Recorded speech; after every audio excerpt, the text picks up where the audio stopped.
O convento era um lugar feito de pedras e silêncios. Mesmo quando o vento dançava entre as janelas gradeadas da clausura, mesmo quando os sinos ecoavam ao longe e vibravam em meu peito como uma lembrança esquecida, o que mais havia ali era o silêncio. Um silêncio que gritava por dentro de mim. Eu me chamava Gisele, e havia completado 20 anos há poucas semanas, embora não houvesse bolo, velas nem risos.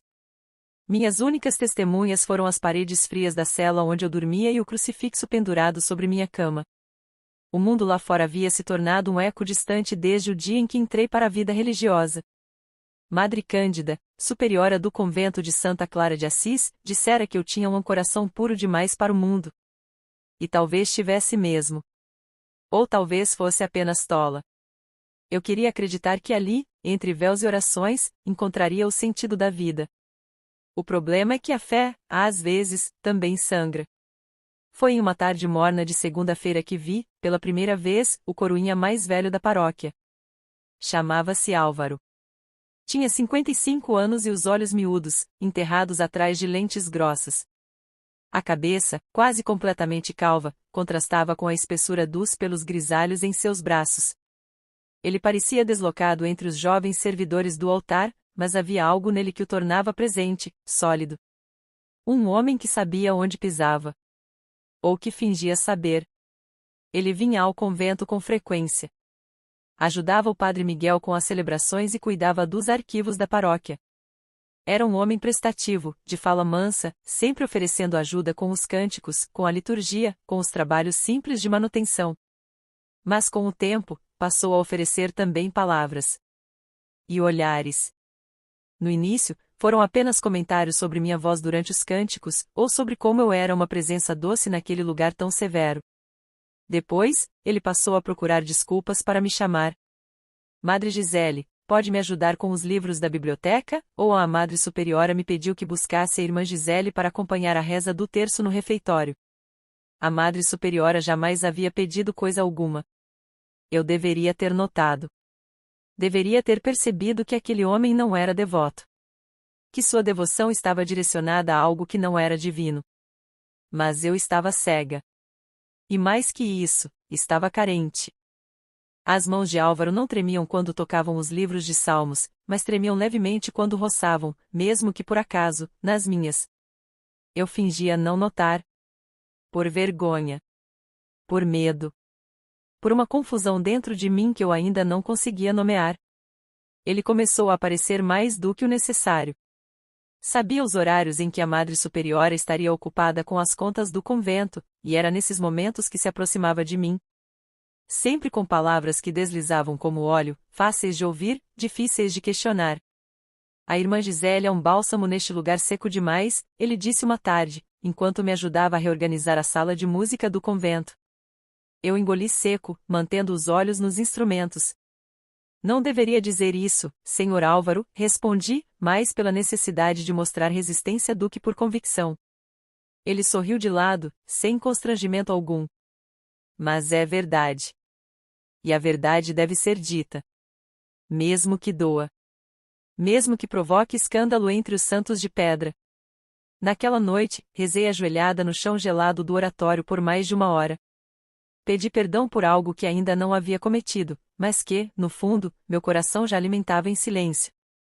Não sei exatamente em que momento deixei de resistir. Talvez tenha sido no dia em que ele encostou sua mão sobre a minha e eu não retirei.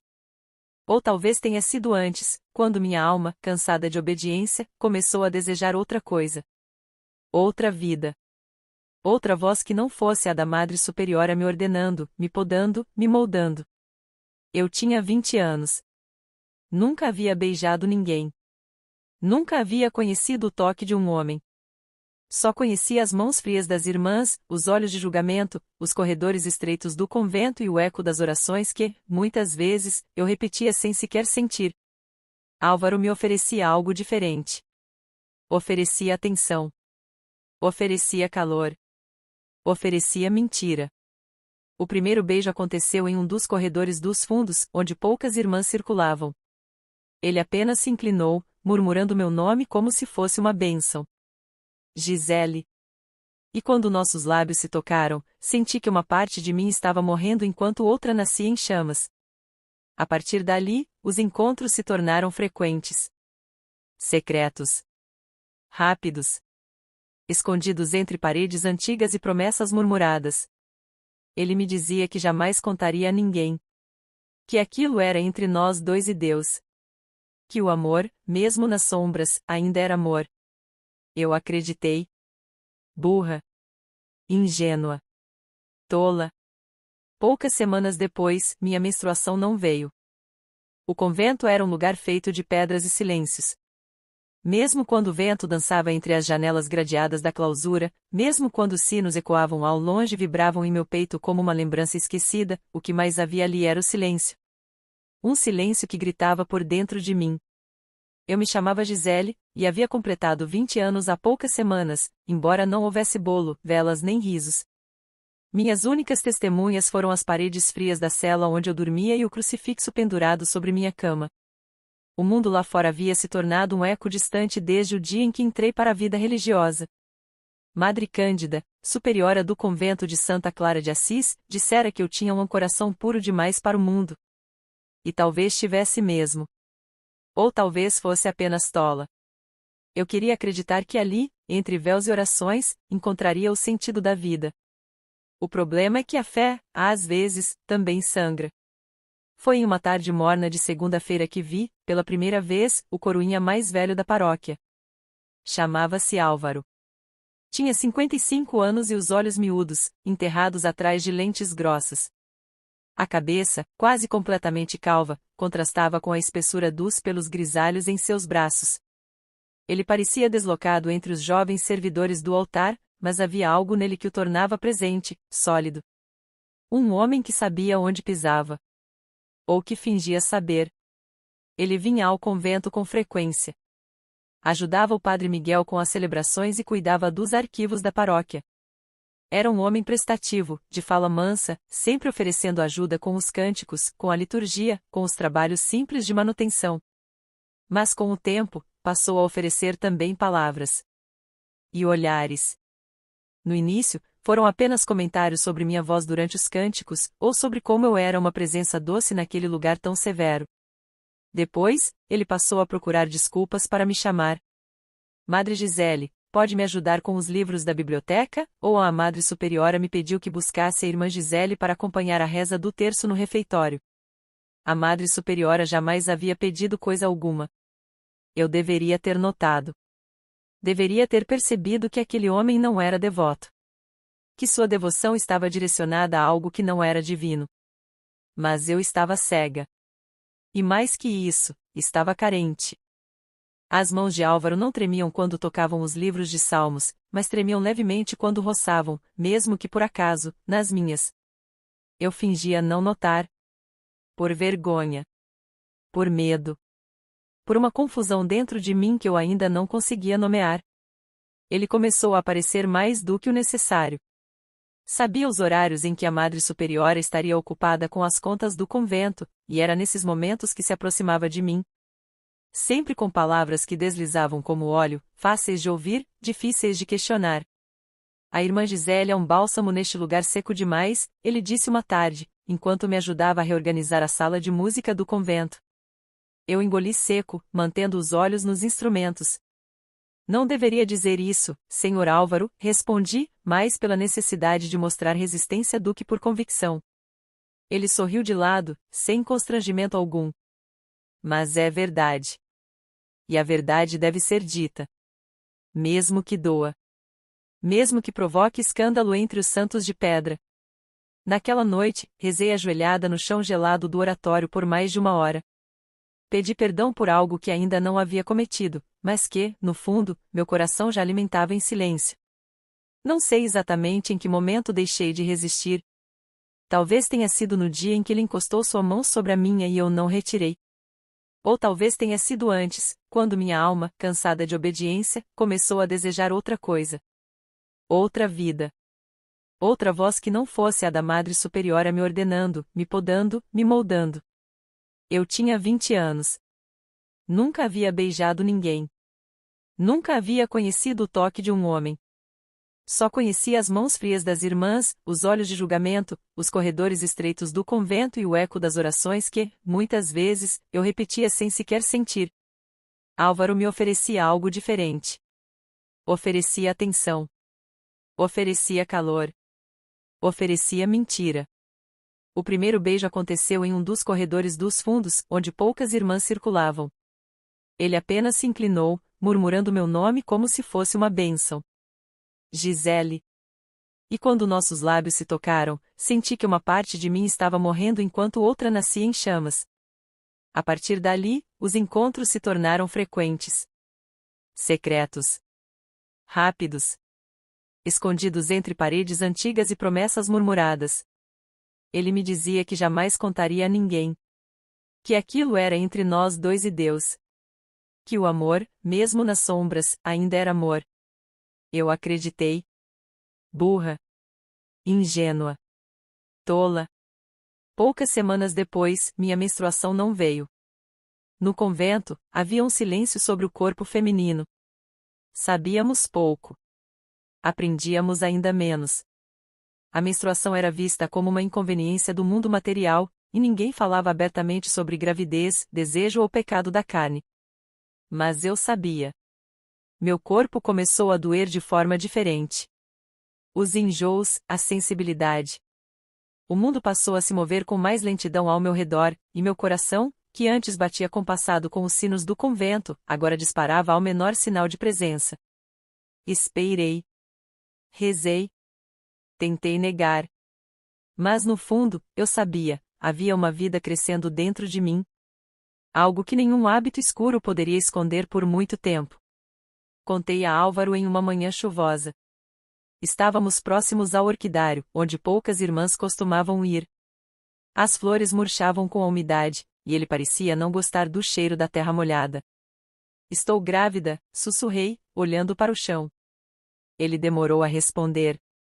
Não disse nada por longos segundos. Apenas me olhou como se eu tivesse cuspido uma heresia. Tem certeza disso, Gisele? Foi tudo o que conseguiu dizer. Eu balancei a cabeça. Tenho. O homem que antes me chamava de flor, de luz, de bênção, naquele momento me olhou como se eu fosse uma maldição. Você não pode ter esse filho, ele murmurou. Você é uma madre. Isso não pode acontecer. Eu não sou madre ainda. Só iniciei o noviciado. Não importa. Ele se afastou. Não fisicamente. Mas senti como se ele tivesse erguido um muro entre nós. Aquele mesmo muro que separava os homens das mulheres, os sacerdotes das noviças, os puros dos pecadores. E eu, claro, era pecadora. Os dias seguintes foram envoltos em uma névoa que parecia querer me engolir por dentro. O silêncio de Álvaro era ensurdecedor. Ele passou a evitar os corredores que costumávamos partilhar, desviava o olhar sempre que cruzava comigo durante as orações coletivas, e quando não pôde evitar um encontro, fingiu pressa, cansaço ou simplesmente inexistência. Eu me tornei invisível para ele. Mas não para Deus. As orações que antes faziam parte do meu dia como os sinos da manhã, agora se transformaram em lamúrias sussurradas. Minha fé, antes cega e obediente, começava a se retorcer dentro de mim como se fosse feita de espinhos. Será que Deus me ouviria agora que eu não era mais pura? Agora que carregava, dentro de mim, uma consequência do desejo? Uma vida que não era bem-vinda? Naquela noite, a Madre Superiora entrou em meu quarto sem bater. Ela era uma mulher austera, de rosto severo e olhos penetrantes como se enxergassem pecados pela pele. Você está diferente, irmã Gisele, disse. As outras têm comentado sobre seus atrasos, sua lentidão. Não acha que está se afastando da disciplina? Tive vontade de chorar ali mesmo. De me ajoelhar e contar tudo. Mas não consegui. A vergonha colava em minha garganta como cera quente. Eu não sabia onde terminava o medo e começava a culpa. Estou apenas cansada, madre. Ela me observou por mais alguns segundos, e então assentiu com a cabeça. O cansaço é a porta da tentação. Vigie sua alma, irmã. O corpo é traiçoeiro. E o diabo se esconde naquilo que parece conforto. Ela se foi. e eu fiquei abraçada ao meu ventre, onde algo se formava. Um coração minúsculo talvez já pulsasse ali dentro, ignorando o caos que causava. Eu ainda não sabia se seria menino ou menina. Mas sabia que não o abandonaria. Mesmo que o mundo inteiro quisesse me empurrar para a negação. Mesmo que o próprio pai? Pai. Álvaro não me procurou mais. Não perguntou sobre minha saúde, nem sobre o que eu planejava fazer. Ele havia me deixado com o fardo, como um soldado que abandona o campo de batalha ao primeiro sinal de fogo. E eu, que nunca tive exército, lutava sozinha. O enjoo se tornou rotina. A fome, por vezes, desaparecia. Outras vezes, explodia em desejos que não podiam ser saciados com os alimentos do convento. Sentia-me fraca, e as irmãs começaram a notar. Comentários surgiam entre sussurros nos corredores. Gisele está abatida. Ela tem dormido muito. Talvez esteja doente. Mas nenhuma delas ousou dizer o que realmente pensavam. Nenhuma teve coragem de nomear o pecado que crescia dentro de mim como um fruto fora de estação. Eu andava com a cabeça baixa, as mãos escondendo o inchaço da barriga que, a essa altura, já começava a se anunciar, ainda que sutilmente. Meu hábito religioso já não me servia como antes. O pano apertava, sufocava, como se até a vestimenta rejeitasse o novo corpo que eu carregava. Foi numa manhã de quarta-feira que tudo mudou. Eu estava nos fundos do convento, sentada em um banco de pedra, comendo um pedaço de pão seco que havia guardado do café da manhã. O céu estava acinzentado, e as nuvens pareciam querer despencar sobre mim. Foi quando ouvi passos. Lentos, pesados, como se a culpa fizesse barulho ao caminhar. Álvaro surgiu ao lado da estufa de hortaliças. Tinha o rosto mais abatido do que nunca. Os olhos vermelhos, talvez de sono, talvez de algo pior. Precisamos conversar, ele disse. Eu fiquei em silêncio, mastigando devagar, olhando para um ponto fixo além dos muros. Gisele, eu não posso continuar com isso. Com esse problema. Meu olhar se voltou para ele. Problema? Você sabe o que quero dizer. É um filho, Álvaro. Um ser humano. Nosso filho. Ele passou a mão pela cabeça calva, nervoso. Eu sou coroinha. Sou responsável na paróquia. Sou respeitado. Você é uma religiosa. Isso é escandaloso. Não é escandaloso. É real. Ele se aproximou, mas não com afeto. Havia uma dureza em seu semblante que me congelou. Você tem que entender. Eu já tenho uma vida formada. Não posso assumir uma criança. Não posso carregar esse peso. Você precisa resolver isso. Precisa dar um jeito. Não vou tirar essa criança. Jamais. Ele respirou fundo. Olhou ao redor, como se temesse ser visto. Então enfiou a mão no bolso e retirou algo que nunca imaginei ver em suas mãos, uma pata. Uma imagem tosca, feita de pano e barbante, com olhos de botão e o cheiro azedo de promessas quebradas. Você sabe o que é isso? Ele perguntou. Eu assenti devagar. Era um símbolo antigo. Um aviso. Uma entrega. Entre os que conheciam a tradição, entregar a pata era como cruzar os braços diante de uma tragédia e dizer, não me envolvo mais. Era uma forma de negar responsabilidade. Um abandono disfarçado de rito. Estou fora disso, Gisele, ele disse, colocando a pata ao meu lado no banco. Resolva como quiser. Mas me deixe em paz. Ele se virou e partiu. Eu fiquei ali. Sentada. O pão ainda em minhas mãos. A pata ao meu lado. E uma vida dentro de mim. Fiquei ali por um tempo que não sei medir. O céu desabou em uma chuva morna, e mesmo assim eu não me movi.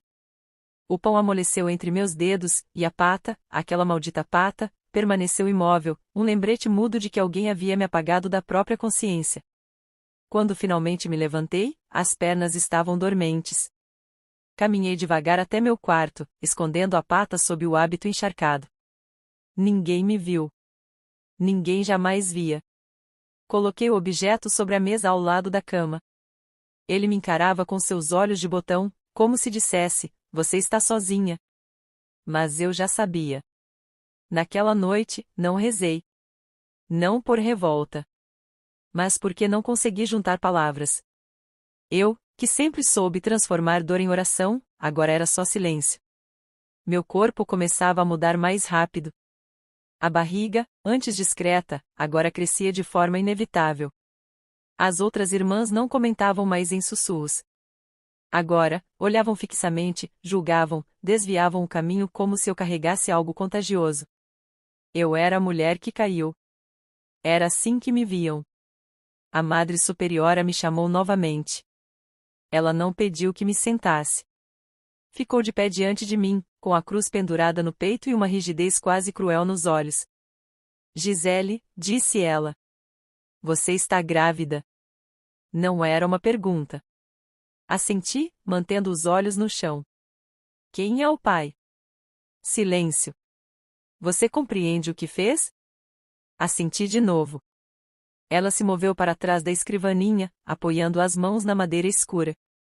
O anel no dedo indicador parecia mais reluzente naquele instante. O convento não é lugar para mães. Não é lugar para pecados dessa natureza. Você será afastada da rotina comum. Dormirá sozinha. Comerá em horários diferentes. A partir de agora, estará sob observação. Se Deus quiser ter misericórdia de você, então que Ele tenha. Não chorei diante dela. Por dentro, sim. Mas não dei a ela o prazer de me ver em frangalhos. Saí da sala com o coração pesado, mas erguido. Agora, não era mais uma de suas filhas obedientes. Era algo que ela temia. Que ela não conseguia controlar. Isolada, fui alojada em uma pequena dependência que antes servia para armazenar livros velhos e mantos desgastados. Deram-me um colchão fino e um cobertor gasto. O cheiro de mofo era constante. Mas ali, ao menos, ninguém me olhava como uma aberração. Ali eu podia existir com meu erro, e com meu filho. Comecei a escrever cartas que nunca enviei. Endereçadas a um destinatário que ainda não tinha nome nem rosto. Meu filho. Minha filha. Eu não sabia. Mas escrevia como quem planta sementes em terra seca. Contava sobre as noites em claro, sobre as lágrimas escondidas sob o travesseiro, sobre o medo que crescia tanto quanto minha barriga. Eu dizia: você não foi um erro, mesmo que todos digam que sim. Você é minha razão agora. Meu corpo está mudando, sim. Dói. Machuca. Mas saber que você está aqui dentro me dá força. Mesmo que o mundo me vire as costas, mesmo que seu pai tenha me entregado à sorte como se eu fosse um pacote esquecido no banco de uma praça, eu não vou te abandonar.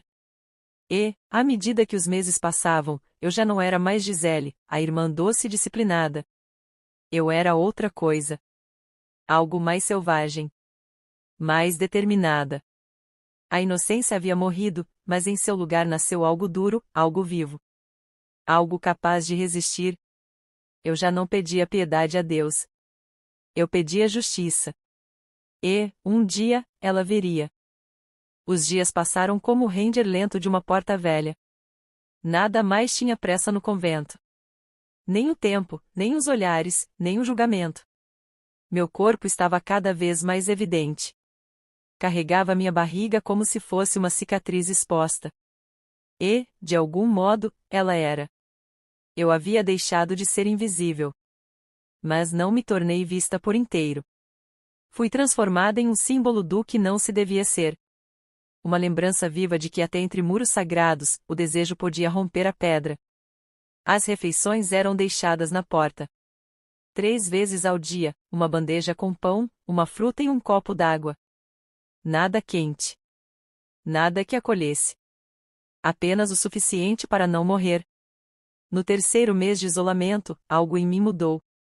Acordei certa noite com dores finas e contínuas. Apertei os lençóis e prendi o choro nos dentes. Não queria parecer fraca nem mesmo para as paredes. Mas então senti, pela primeira vez, um movimento. Pequeno. Como um suspiro de dentro para fora. Meu ventre se mexeu devagar. como se uma maré tivesse acordado dentro de mim. Levei a mão até a pele e fechei os olhos. Era real. Tão real quanto meu silêncio, minha exclusão, minha solidão. Você estava me dizendo: estou aqui. Ali, naquela cela de cheiro mofado, tive um vislumbre de paz. Mas durou pouco.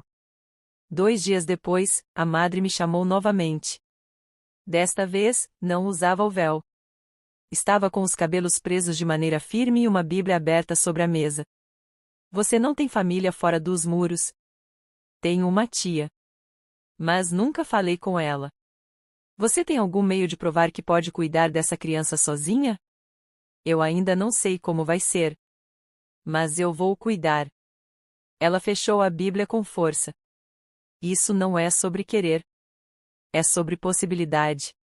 Você já demonstrou não saber viver sob votos de castidade. Como espera criar uma criança sob princípios corretos? Em breve, teremos que tomar decisões. E nenhuma delas envolverá sua permanência aqui. Não respondi. Mas meus olhos queimavam. Ela acrescentou, com crueldade. Recebemos a visita de um senhor. O nome dele é Luiz. Um coroinha aposentado da paróquia do interior. Disse que passou por aqui meses atrás. E ao saber da sua situação, veio nos procurar. Ele deixou algo para você. Meu coração travou. Ela puxou da gaveta um envelope pardo. Estendeu sobre a mesa. E não disse mais nada. Peguei-o com dedos hesitantes. Abri ali mesmo. Havia dentro dele uma única folha, com 3 frases escritas em letras tremidas. Gisele, isso nunca deveria ter acontecido. Você precisa esquecer. Eu entrego isso nas mãos de Deus. Dobrei o papel devagar. Senti uma náusea seca subir pela garganta. Ele sabia. Ele reconhecia. Mas não me chamava pelo nome como se me amasse. Me chamava para se livrar da culpa. Me jogava aos pés de um altar que ele mesmo havia profanado. Olhei para a madre, que me observava com olhos frios. Ele veio até aqui? Ela assentiu. E não pediu para me ver? Não. Pediu apenas que entregássemos a carta. Disse que o resto não lhe cabia mais. Naquela noite, voltei para o quartinho carregando uma ira que não sabia nomear. Misturei lágrimas à carta até que a tinta escorresse. Queimei o papel com uma vela fina que ainda guardava de quando fazia orações noturnas. Ele me abandonara. Não só como homem, mas como cúmplice. Como responsável. E ali, entre as cinzas do envelope e o cheiro de papel queimado, uma ideia começou a se formar. Sutil. Afiada. Dolorosa. Mas impossível de ignorar. Eu não permitiria que aquela criança nascesse cercada de vergonha. Nem que crescesse sem saber quem a deixou. Nem que Luiz fosse lembrado apenas como um homem de fé.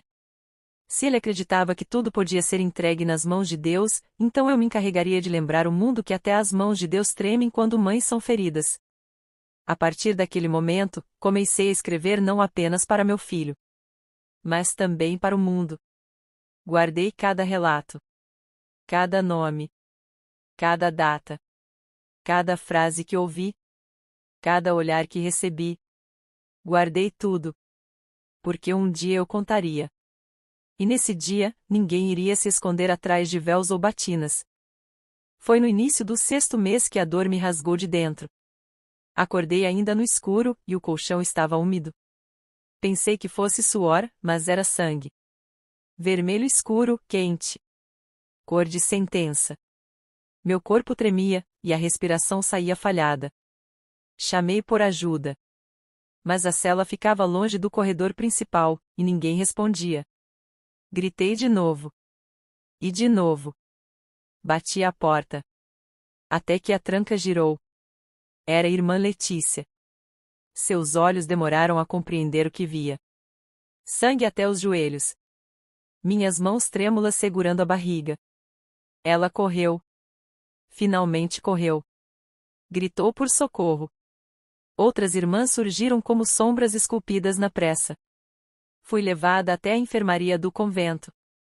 As mãos me seguravam, mas minha mente flutuava. Eu só pensava em você. Meu filho. Minha filha. Era cedo demais. Lá dentro, deitada sob uma luz fria, as dores não paravam. Uma das freiras, Irmã Angélica, rezava baixo enquanto pressionava minha mão. A madre não veio. Nem sequer olhou. Depois de algumas horas, os sangramentos diminuíram. Mas a médica, uma senhora baixa, de óculos e poucos sorrisos, disse que eu deveria ficar de repouso absoluto. Qualquer novo esforço poderia me fazer perder a criança. Voltei ao quartinho carregada nos braços por um jardineiro velho que nem ousou me encarar. Era como se meu corpo já carregasse o estigma da ruína.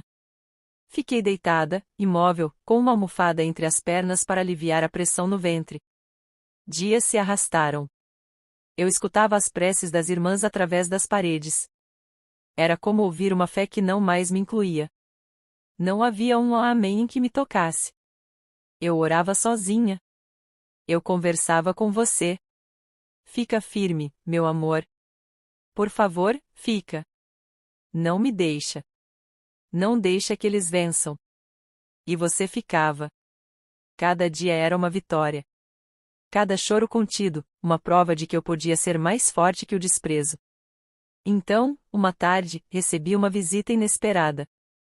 Uma moça, de fora. Roupas simples, olhos atentos. Disse que era assistente social da diocese. Veio perguntar se eu estava sendo bem cuidada. Se havia algo que quisesse dizer. A madre não estava presente. Olhei para ela com desconfiança. Mas havia algo sincero no modo como aguardava. Então, decidi contar. Não tudo. Mas o suficiente. Fui seduzida por um homem que frequenta esta igreja. Um coroinha aposentado. Ele sabia quem eu era. Sabia que eu era vulnerável. Me prometeu cuidado. Me deixou grávida e desapareceu. A assistente franziu o senho. Você tem provas? Ele veio aqui depois. Entregou uma carta, lavando as mãos. A madre sabe. Ela fez anotações. Ele se chama Luiz? Assenti. Ela guardou o caderno com um movimento firme. Vamos conversar com a arquidiocese. Isso não vai passar em branco. Mas dentro de mim, eu sabia. Muitas coisas passam em branco. Principalmente quando envolvem homens com história na igreja e mulheres como eu, jovens, escondidas, desacreditadas. Mesmo assim, ter contado foi como abrir uma fresta. Como permitir que um pouco de luz atravessasse. Nos dias que se seguiram, percebi movimentos estranhos no convento. A madre evitava me olhar. Algumas irmãs cochichavam com mais frequência. E a comida passou a vir mais quente. Como se quisessem compensar algo. Ou silenciar o que começava a ferver fora dos muros. Então, em uma manhã cinzenta, ouvi baterem à minha porta. Era a madre. Ela entrou sem pedir. Carregava nas mãos a pata. Aquela que recebi meses antes. A mesma. Você ainda guarda isso? Perguntou. Não respondi. Ela colocou o objeto sobre a cama e disse: Seu filho vai nascer em breve. Quando nascer, você irá embora com ele. Não voltará mais. Isso é o melhor para todos. Eu olhei para a pata. Os olhos de botão estavam rachados. Não vou embora como quem foge, respondi. Ela apertou os lábios. Vai porque não pertence mais a este lugar. E saiu. Deixando o cheiro de incenso, de imposição e de covardia no ar. Mas era a verdade. Eu não pertencia mais. Não a elas. Não àquele convento.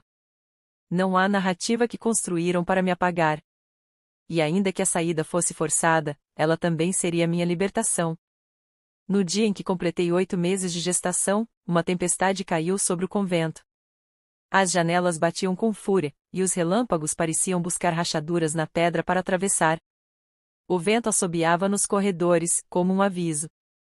Como se o mundo lá fora exigisse o que estava sendo escondido ali dentro. Eu sentia dor, mas não era física. Era uma inquietação funda, daquelas que fazem o corpo formigar mesmo quando está deitado. Algo me dizia que tudo estava prestes a mudar. No fim da tarde, fui chamada ao salão principal. A madre estava lá, sentada em uma cadeira alta como se fosse um trono. Ao lado dela, a assistente social que me visitara semanas antes. A mulher mantinha as mãos cruzadas sobre o colo, mas seus olhos estavam atentos. Também havia um homem ao fundo, vestia terno escuro, cabelo penteado com precisão. Descobri depois que era advogado da arquidiocese. Gisele, a madre começou, fomos instruídas a entregar você à proteção da rede de apoio da cidade. Assim que seu filho nascer, será levada a um abrigo. Fiquei parada.